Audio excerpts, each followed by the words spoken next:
अभी ये easy notes buy करें व्हाट्सएप स्टोर से।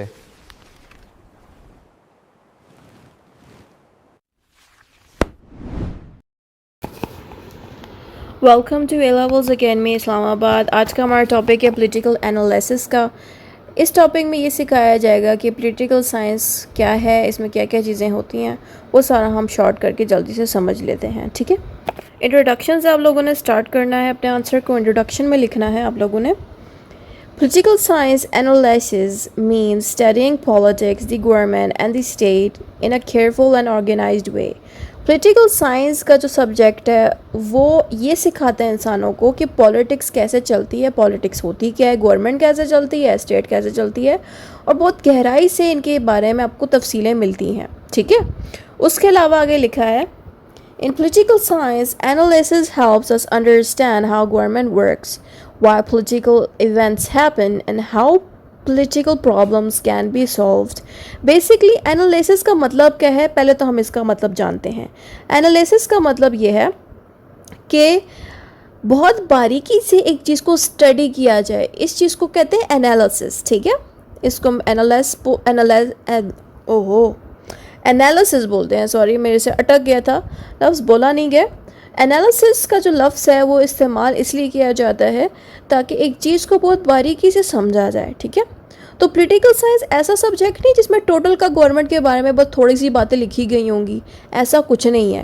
पॉलिटिकल साइंस क्या करता है कि गवर्नमेंट वर्क कैसे करती है, इसकी बहुत बारीकी से सारी इन्फॉर्मेशन आपको मिलेगी। यहाँ तक कि पॉलिटिकल इवेंट्स, यानी कि पास्ट में जितने भी पॉलिटिक्स रिलेटेड जितने भी इवेंट्स हुए हैं, या जो भी जंगें हुई हैं, या जो भी सारे पॉलिटिक्स रिलेटेड इवेंट्स हुए हैं, ये सारा कुछ बहुत बारीकी से चेक करता है पॉलिटिकल साइंस। यहाँ तक कि पॉलिटिशियंस क्यों एक पार्टी बनाते हैं, पॉलिटिशियंस जीतते कैसे हैं, हारते कैसे हैं, स्टेट्स कैसे बनती हैं, कैसे तबाह होती हैं, इस सारा कुछ पॉलिटिकल साइंस में इसकी तफसील मौजूद है। और आप लोग सोच रहे होंगे कैसे पॉलिटिकल साइंस जैसे सब्जेक्ट में इतनी ज़्यादा डिटेल नॉलेज है पॉलिटिक्स की। उसका रीज़न ये है कि पॉलिटिकल साइंस एकदम पैदा नहीं हुआ, ये सब्जेक्ट कई अरसे से जो है डेवलप हो रहा था। जब ये पहली दफ़ा बनाया गया, ज़ाहिर है इसमें डाटा कम था, बट लोगों ने बहुत ज़्यादा रिसर्चेस की पॉलिटिक्स पे, गवर्नमेंट पे, और जो जो इन्फॉर्मेशन लोगों को मिलती रही वो सारी पॉलिटिकल साइंस में डलती गई। यानी कि पुरानी गवर्नमेंट कैसी थी और आज की गवर्नमेंट्स कैसी हैं, ये सारी इन्फॉर्मेशन आपको मिल जाती है पॉलिटिकल साइंस की किताब में। जिसका मतलब ये है कि बहुत डिटेल्ड एनालिसिस पॉलिटिकल साइंस का हुआ है। यानी कि हर चीज़, चाहे गवर्नमेंट हो, चाहे स्टेट हो, या कुछ भी, हर चीज़ बहुत बारीकी से रिसर्च हुई हुई है पॉलिटिकल साइंस के अंदर। पर आप बताएंगे कि what is political science analysis? Political science analysis is the careful study of the political ideas, government laws and public policies. Political science analysis का मतलब ये है कि पॉलिटिकल साइंस के अंदर जितनी भी चीज़ें मौजूद हैं, चाहे वो पॉलिटिकल आइडिया हो, पॉलिटिकल आइडिया का मतलब है इंसानों की जो सोच है, जो पॉलिटिक्स को चलाती हैं, उसको कहते हैं पॉलिटिकल आइडियाज, या गवर्नमेंट या लॉज, या जो भी कुछ भी मौजूद है उस सब पे बहुत बारीकी से स्टडी की गई है। इसको कहते हैं political analysis. It helps us understand political issues by collecting facts and examining them. ये बात मैं पहले बता चुकी हूँ कि पास्ट की गवर्नमेंट कैसी थी, फ्यूचर की गवर्नमेंट कैसी होगी या कैसी बनेगी, ये कैसे पॉलिटिकल साइंस में बातें डाली गई कि जितने भी लोग थे जिन्होंने पॉलिटिक्स की किताब लिखी ये वाली, उन्होंने बहुत ज़्यादा रिसर्चेस की थी पास्ट की गवर्नमेंट पे। ठीक है, यही बात यहाँ पे लिखी है कि पॉलिटिकल साइंस के एनालिसिस की मदद से क्या फ़ायदा होता है कि पास्ट की पॉलिसीज़ गवर्नमेंट ने कैसे बनाई, क्या उन पॉलिसीज़ के बनाने से मुल्क को कोई फ़ायदा पहुँचा कि नहीं, और जितने भी डिसीजंस लिए गए थे इंसानों के लिए, क्या उस पर, उन डिसीजन से, उन फैसलों से इंसानों पे एक अच्छा असर पड़ा या बुरा असर पड़ा। जो कि हमारी गवर्नमेंट डिफरेंट तरह के डिसीजंस एंड पॉलिसीज़ बनाती हैं, क्या उनसे इंसानों पे अच्छा असर पड़ा कि बुरा, ये सारी चीज़ें बाकायदा नोट डाउन की गई थी और पॉलिटिकल साइंस में डाली गई ताकि लोगों को पॉलिटिकल साइंस के बारे में बहुत बारीकी से नॉलेज मिल सके। नेक्स्ट हेडिंग आप इसमें दे सकते हैं, वो है political science analysis in political science. यानी कि सेम ही बात है, दोबारा से मैंने दोहरा दी है कि इसके अंदर भी यही बात बताई गई है कि पॉलिटिकल साइंस में क्या होता है। एनालिसिस का मतलब होता है किसी चीज़ को बहुत बारीकी से स्टडी करना। यानी कि चाहे कोई भी इवेंट हो, चाहे कोई भी डिसीजन लिया गया गवर्नमेंट में हर चीज़ को बहुत बारीकी से स्टडी किया गया है. It helps us understand why government makes certain policies and how this decisions affect the people. इस लाइन का मतलब ये है कि गवर्नमेंट ने जितनी भी पॉलिसीज़ बनाई हैं तो उसके पीछे वजह क्या थी. पॉलिसीज़ को कहते हैं कोई ऐसा डिसीजन गवर्नमेंट ने लिया है जो इंसानों के ऊपर अप्लाई किया जा सके. ठीक है, जो वहाँ पे लोग रह रहे हैं उनके ऊपर डिसीजन लेने के लिए पॉलिसीज़ कोई बनाई है जो इंसानों पे लगाई जाएं. और वो क्यों बनाई है, वजह क्या थी बनाने की, ये सारा कुछ एनालिसिस में होता है. उसके अलावा एग्जामिनिंग भी होती है. एग्जामिनिंग का मतलब है कोई चीज़ चेक करना. जैसे कि लड़कियां अगर मेरी वीडियोस देख रही हैं तो उनको एग्जांपल देके बताती हूँ कि खाने में अगर नमक तेज़ है तो वैसे थोड़ी पता चलेगा. आप खाने में नमक जब तेज़ होगा तो आप खाने को चखोगे, चखने से पता चल जाएगा कि अच्छा इसमें नमक तो बड़ा तेज़ है, फिर आप उस खाने को ठीक करोगे.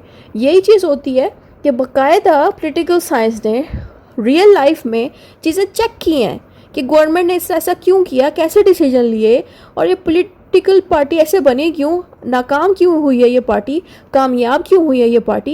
ये सारा कुछ चेक किया गया था बाकायदा. जैसे कि मैंने नमक की एग्जांपल दी, बिल्कुल वैसे ही रियल लाइफ में एक्सपेरिमेंट्स हुए हैं. उसके बाद ही पॉलिटिकल साइंस के अंदर सारी तफसीलात हमें मिली है. इस पूरे कॉन्सेप्ट को कहते हैं पॉलिटिकल साइंस एनालिसिस, कि बहुत बारीकी से विद एग्जामिनेशन का मतलब है कि चेक किया गया है हर चीज़ को. उसके बाद पॉलिटिकल साइंस की ये किताब बनाई गई है.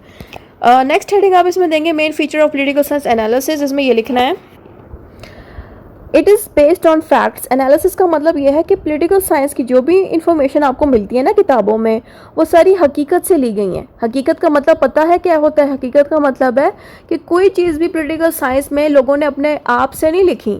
बाकायदा लोगों ने रियल लाइफ में जो गवर्नमेंट हरकतें कर रही है ना, उसी को देखते हुए पॉलिटिकल साइंस में सारी तफसीलात लिखी गई होती हैं. सही है, इसी को कहते हैं हकीकत, फैक्ट्स, की जो हकीकत में हो चुका है वही चीज़ आपको पॉलिटिकल साइंस में पढ़ाई जाती है. इसलिए हमने बताना है कि पॉलिटिकल साइंस में सारी चीज़ें फैक्ट्स के अकॉर्डिंग बनाई गई हैं, लिखी गई हैं, यानी कि हकीकत को फैक्ट्स कहते हैं. It studied political problems carefully. और पॉलिटिकल एनालिसिस में बताना है कि इसकी मदद से पॉलिटिकल साइंस की जितनी भी इंफॉर्मेशन है उसको प्रॉपर्ली स्टडी किया गया है, और कोई भी प्रॉब्लम है उसको प्रॉपर्ली स्टडी किया गया है. It uses research and observation. ये चीज़ लिखनी पड़ेगी आपको कि पॉलिटिकल साइंस को बहुत बारीकी से जानने के लिए ज़ाहिर है आपको रिसर्च करनी पड़ेगी, ऑब्जर्वेशन भी करना पड़ेगा. रिसर्च करते हैं कोई छानबीन करना, ऑब्जर्वेशन करना, अंदाजे लगाना. ठीक है, ये चीज़ें हुई थी तभी पॉलिटिकल साइंस की किताब बनी एनालिसिस करके. फिर आता है it helps explain political events. और जब हम पॉलिटिकल साइंस के एनालिसिस करें, एनालिसिस का मतलब ये कि कोई भी इवेंट अगर हुआ था हज़ारों साल पहले पॉलिटिक्स में या 500 साल पहले, तो वो इवेंट क्यों हुआ था, क्या वजह बनी थी उन सालों में ऐसी हरकत होना पॉलिटिक्स के अंदर. ठीक है, जैसे कि अगर हम पाकिस्तान के एग्जाम्पल ले लें, पाकिस्तान में पुराने ज़माने में, हमारे फादर्स के ज़माने में, जब हम छोटे बच्चे थे, पाकिस्तान में मार्शल लॉ लगते रहे. तो वो मार्शल लॉ क्यों लगे, वजह क्या बनी थी, तो वो सारी हिस्ट्री होती है. तो हम हिस्ट्री जो जानते हैं पॉलिटिक्स की, यही होता है पॉलिटिकल एनालिसिस, कि हम एक चीज़, एक इवेंट को जानने के लिए पूरी बैकग्राउंड हिस्ट्री जानते हैं, फिर उस बैकग्राउंड हिस्ट्री का असर अपने फ्यूचर इवेंट्स पे मैच करके देखते हैं. तो ये सारा कुछ इसमें होता है कि हम क्या करते हैं, पास्ट इवेंट्स को एक्सप्लेन कर सकते हैं बड़े आसानी से. जब पॉलिटिकल इवेंट्स को बारीकी से हम समझेंगे, it helps find solution to political problem. इस लाइन का मतलब ये है कि पॉलिटिकल साइंस एनालिसिस की मदद से क्या होता है कि कोई प्रॉब्लम आ जाती है पॉलिटिक्स से रिलेटेड, हमें समझना है, तो हम क्या करते हैं, पॉलिटिकल साइंस एनालिसिस करके आराम से उस प्रॉब्लम का हल निकाल लेते हैं. नेक्स्ट हेडिंग आपने इसमें देनी है why is political science important. ये हमारे लिए इंपॉर्टेंट इसलिए क्योंकि इसकी मदद से हम गवर्नमेंट को बहुत बारीकी से समझ सकते हैं. जितने भी पास्ट में हुए पॉलिटिकल इवेंट्स हैं वो भी आसानी से हमें समझ आ जाते हैं. गवर्नमेंट की पॉलिसीज़ इस तरह से इम्प्रूव हो सकती हैं. ज़ाहिर है, अगर आप लोग सोच रहे होंगे गवर्नमेंट की पॉलिसी कैसे इम्प्रूव हो सकती हैं, अगर हम लॉ स्टूडेंट बन के ये पढ़े हैं, गवर्नमेंट को चाहिए कि वो लोग ये पढ़ें, ऐसा कुछ सीन नहीं है. आप जो वकील, जो स्टूडेंट्स ये मेरी वीडियोज़ देख रहे हैं, आप लोग ही फ्यूचर में जाके पॉलिटिशियंस बनते हो, फ्यूचर में जाके मुल्कों के लिए लॉज बनाते हो. तो इसीलिए आप लोग जो पॉलिटिकल साइंस आज पढ़ रहे हो, इससे फ्यूचर में अगर आप में से कोई एक भी अगर कामयाब वकील बन गया और पॉलिटिक्स में, पार्लियामेंट में बैठ गया, तो पार्लियामेंट में बैठ के अच्छे लॉज भी आप बना सकते हो जो कि पॉलिटिक्स को अच्छे से चला सके. तो आपके पास अगर पॉलिटिकल साइंस की अच्छी नॉलेज होगी एनालिसिस करके, तो फिर आप लोग ज़ाहिर फ्यूचर में अच्छे लॉज बनाओगे अपने मुल्क के लिए इंशाल्लाह. ठीक है, इसलिए ये आपने अपने लिए नॉलेज हासिल करना है। गवर्नमेंट ने जो करना था कर दिया। अगर आप लोग अच्छे पढ़ लिख जाओगे, कुछ बन जाओगे, क्या पता आप में से कोई अच्छा वकील बन के आगे जाए और पार्लियामेंट में जाके अच्छे लॉज बनाना शुरू कर दे लोगों के लिए। फिर कहते हैं it supports better decision making. और जिन लोगों को पॉलिटिकल साइंस का अच्छे से पता होता है वो डिसीजन भी अच्छे से ले सकते हैं। इट स्ट्रेथन्स द डेमोक्रेसी सिस्टम भी अच्छे से चल सकते हैं इसकी मदद से। फिर आगे आता है मेथड्स ऑफ पॉलिटिकल एनालिसिस। अब मेथड्स क्या है, कैसे जो है हम पॉलिटिकल एनालिसिस कर सकते हैं। तो मेथड्स में ना आपने ये लिखना है studying facts and information. Facts का मतलब है कि जो पास्ट में हकीकतें हुई थी, यानी कि इवेंट्स हुए थे जो रियल लाइफ में जो हुए थे पास्ट में, उनको आप स्टडी करते हो। उसके बाद जो भी इन्फॉर्मेशन आपके पास मौजूद है पॉलिटिक्स से रिलेटेड, आप उनको पढ़ते हो, समझते हो। ऑब्जर्विंग पॉलिटिकल इवेंट्स का मतलब है कि पास्ट में कोई इवेंट हुआ था तो क्या वजह बनी थी वो हादसे होने की, वो इवेंट्स होने की। जैसे कि क्या वजह बनी थी पाकिस्तान में मार्शल लॉज लगने की, आप उनके रीजंस जानने की कोशिश करते हो। इस तरह से ये होता है पूरा मेथड। फिर आगे आता है कंपेयरिंग डिफरेंट गवर्नमेंट।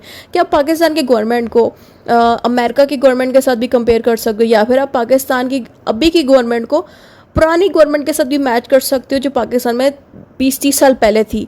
तो इस तरह से भी हम कंपेयर करके भी अपने नॉलेज को बढ़ा सकते हैं।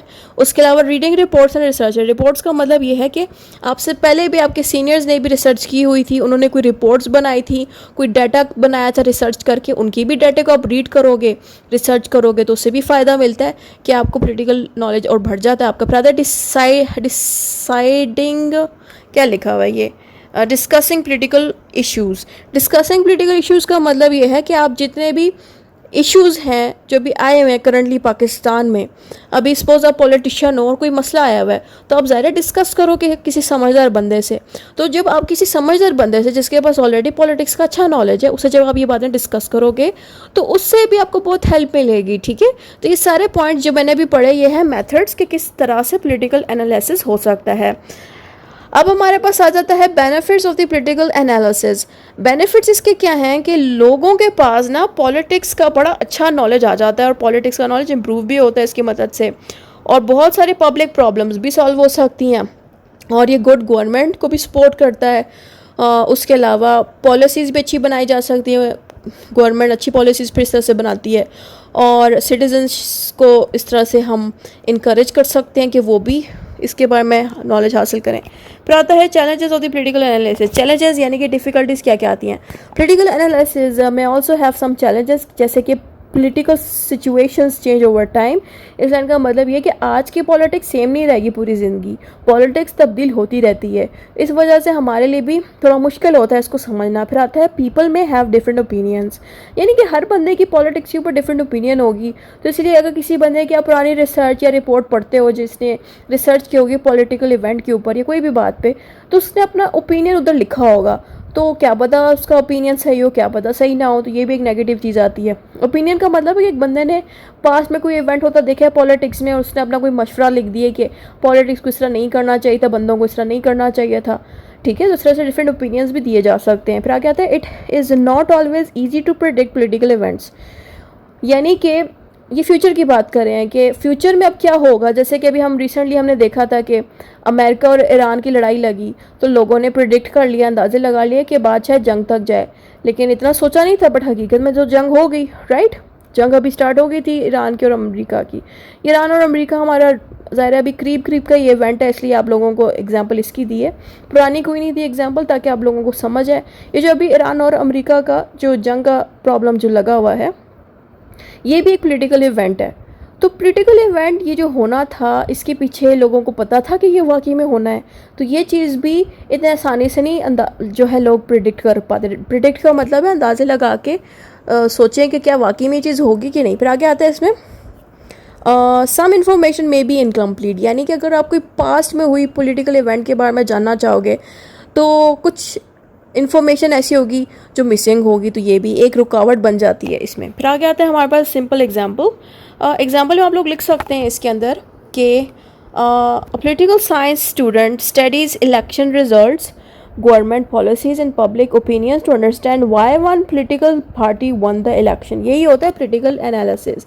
आप देखें कि पॉलिटिकल साइंस का स्टूडेंट है, वो क्या करता है, इलेक्शंस का रिज़ल्ट देखता है कि पास्ट में एक बंदे का क्या इलेक्शन का रिज़ल्ट आया, कितने बंदे जो है फेल हो गए थे इलेक्शन में, कितने पास हुए हैं, गवर्नमेंट की पॉलिसीज़ कैसे बनाई जा रही हैं, पब्लिक ओपिनियंस कैसे दिए जा रहे हैं, इन सारों से वो स्टूडेंट अंदाज़ा लगाएगा कि फ्यूचर में कौन सा बंदा जीतने वाला है इस दफ़ा। तो ये एक प्रॉपर वे में इस बच्चे ने क्या किया, इस स्टूडेंट ने क्या किया, पॉलिटिकल एनालिसिस किया कि इसने डिफरेंट सोर्सेज के थ्रू अंदाज़ा लगाया कि आगे कौन जीतेगा इलेक्शन में या किस तरह का इवेंट होने वाला है। तो ये था इसकी एग्जाम्पल। कंक्लूजन जो भी वो पढ़ा है वो दोबारा इसमें शॉर्ट करके लिखा है।